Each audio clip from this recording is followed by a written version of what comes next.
નમસ્કાર દર્શક મિત્રો, થર્ડ એક્સપ્રેસમાં તમારું સ્વાગત છે. જોઈએ હવે મહત્વના સમાચાર. હાજીપરથી ઠળિયા રોડનું ખાતમુહૂર્ત કરવામાં આવ્યું. આજ રોજ તારીખ 21/4/2025 રોજ હાજીપરથી ઠળિયા અંદાજિત રકમ 10.65 કરોડના ખર્ચે બનનાર રોડનું ખાતમુહૂર્ત તળાજાના ધારાસભ્ય ગૌતમભાઈ ચૌહાણના વરદ હસ્તે કરવામાં આવ્યું. તળાજા તાલુકાના હાજીપર ગાણા છાપરી ઠળિયા રોડનું ખાતમુહૂર્ત તળાજા 100 વિધાનસભાના ધારાસભ્ય શ્રી ગૌતમભાઈ ચૌહાણના વરદ હસ્તે આજરોજ તારીખ 21/4/2025 સોમવારે સવારે 10 કલાકે હાજીપર ખાતે કરવામાં આવ્યું હતું.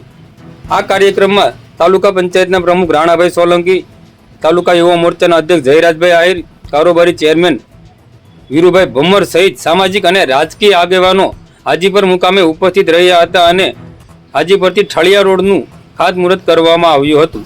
આવા અવનવા સમાચારો માટે અમારી થર્ડ એક્સપ્રેસને લાઇક, શેર અને સબસ્ક્રાઇબ કરવાનું ચૂકશો નહીં. આભાર, ધન્યવાદ.